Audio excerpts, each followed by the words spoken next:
Hey, Congressman, how are you this morning, sir? Good, man. How are you doing? I am doing wonderfully, thank you. Where are you today? You headed to I DC? am. I'm headed to DC. I'm in downtown uh, Dallas traffic right now. Oh boy, so much fun to be you. I hate traffic with a passion, and Yeah, Houston feels like traffic I find is even the worst. Dallas is pretty rough on Sam Rayburn. It's pretty sketchy sometimes. A Yeah, lot of no doubt. Well, I'm glad you've got your limo driver doing all the work, so you can talk to us fans. no comment there. There's no. I can just tell you, I'm solo, so you figure it out. Oh, but well, be careful, would you? We All don't. right, I I have am. any problems. All right. So hey, so you're headed back, and you're gonna do the people's work, and we got what do we got? Reconciliation bills. We got what else we got going on this week up there? Yeah. So the reconciliation will be. We'll see what leadership does. But the Senate, of course, passed their version. They took the version that came out of the committee I'm on, the budget committee, as I think shared with you before.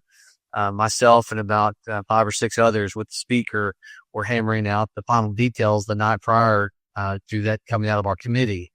And those of us that were, involved wanted to make sure that we ended up with a product we could feel good about, that we put an expectation of growth that would be back to Trump era growth.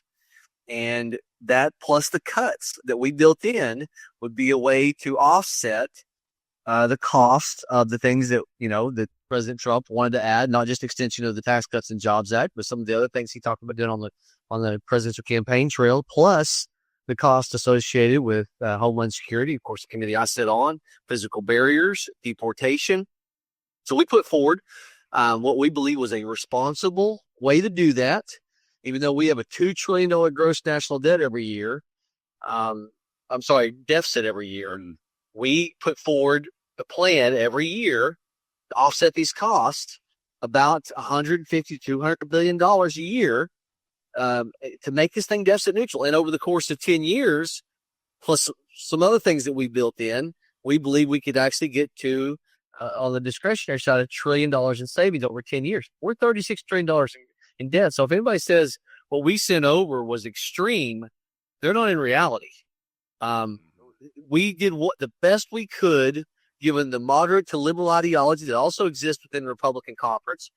And we were pulling on the rope as hard as we could to get the best, most conservative product.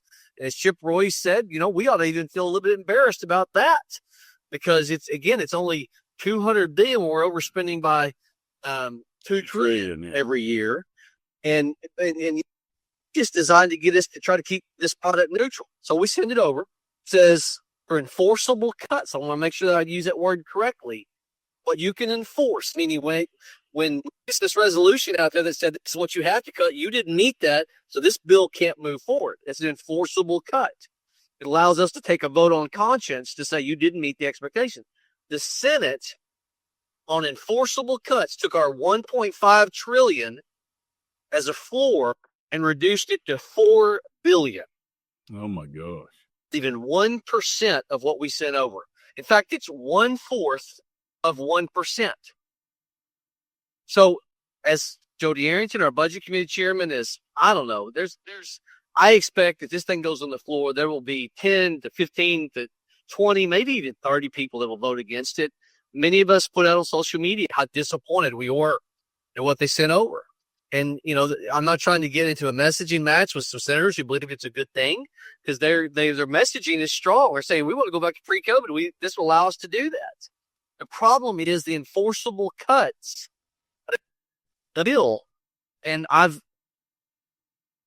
off and on have followed government. The sad reality with Congress is if I don't trust ourselves, if it's not enforceable, it won't happen. Right. Promise to cut tomorrow in Washington, D.C., it never plays out in the last 40 years. Yeah. So what's the primary reason that they're unwilling to cut over there in the Senate? What's the big deal? Scott, I don't want to speak for anybody in the Senate. Again, I can guess they would say, yeah, but, our top line number is good. We were saying we want a message to get back to pre-COVID. I'm great with that. Senator Mike Lee was across the table from me last week, and I said to him, part of the deal we sent over was as we plussed up mandatory on defense, part of the deal was that we would have a 2-year on discretionary flat budget. And I said to the senator, if it would be helpful to you, we'll send you information in your office, but you guys want to, talk about the discretionary side. And if we'll hold flat for 4 years, now I later found out we've got the $40 billion of rescissions, which I think will happen. So $40 billion of rescissions to what Doge is doing, plus a 4-year flat moving ahead, that will put us back to pre-COVID. Not as be my staff to send that Senator Lee's staff. So I've got no problem with them messaging top line, talking about getting us back to pre-COVID spending levels. All of us want that. It's that if we don't do the mandatory, not the discretionary, the mandatory cuts, 75% of our budget's mandatory, only 25% is discretionary. Right. If we can't get the numbers, I've seen this play out in years. You can't get the numbers to offset what we need to for the things that President Trump wants to do if you only stay on discretionary. You can't get the numbers. You've got to be able to do this on mandatory. And at the end of the day, people are going to have to be willing to go into, programs like Medicaid, not Medicare, but Medicaid, that now we have more people, according to Paragon, above the poverty line on Medicaid than below the poverty line. And we've got 2 million illegals on Medicaid as well. And you got California milking Medicaid, putting illegals on it. Yeah.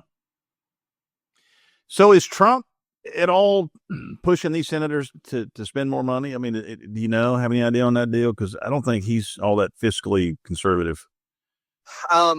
Some of us have been asking President. I have. I was in a meeting with the president where I hollered across to Chip Roy, my colleague, who's on budget committee with me, and said, Medicaid, because we need to have a conversation about the waste within Medicaid. Joe Biden called the provider fee, where states will tax 6%. Oh, wait a minute. Let me correct that. States not taxing themselves 6% for the match on Medicaid on these provider fees. They're letting a shell game play out that Joe Biden in 2011 as vice president, he called it a scam. That alone, $600 billion, these provider fees, where the state doesn't even match it. They relegate or delegate that out to others to do the provider fee. Joe Biden called that a scam when he was vice president. So that absolutely, $600 billion over 10 years. That almost, just that alone, would almost hit our $880 billion target that was sent to ENC relative to Medicaid. If we would just say states have to be truthful about the way that we do the state-federal match. Again, Joe Biden called that a scam. I think that fits very tightly into this concept of waste, fraud, and abuse. Mm-hmm. Let's talk about tariffs right now. That's the biggest news. Stock markets are crashing all over the planet.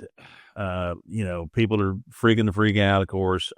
I'm not, of course, I don't have a ton of money in the 401k and the stock market, so it's not affecting me personally so much. I feel like it's going to come around, and I have trust that the plan is going to be a good plan for the tariffs. So I'm kind of on board with it myself. I think it's going to work out.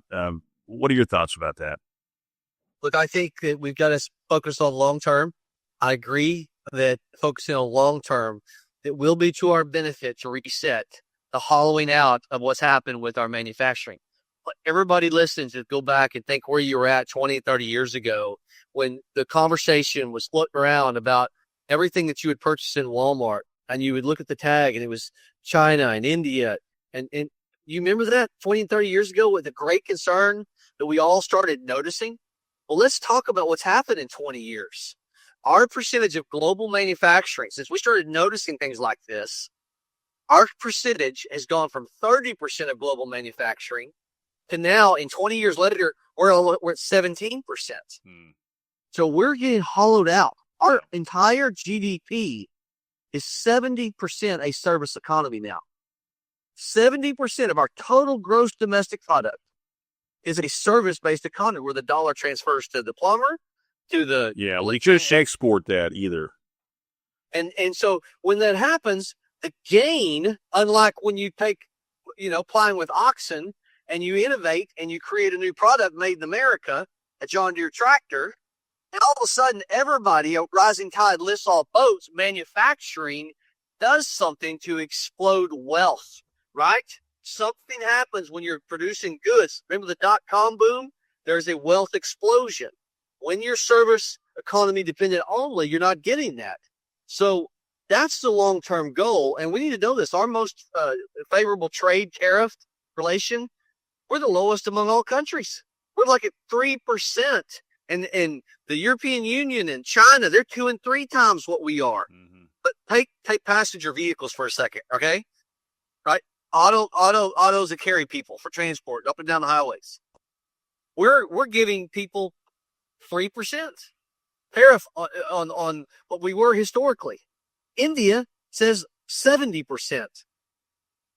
The European Union is like 11%. Mm-hmm. So there's so many things where we've got to understand autos being one of those, right?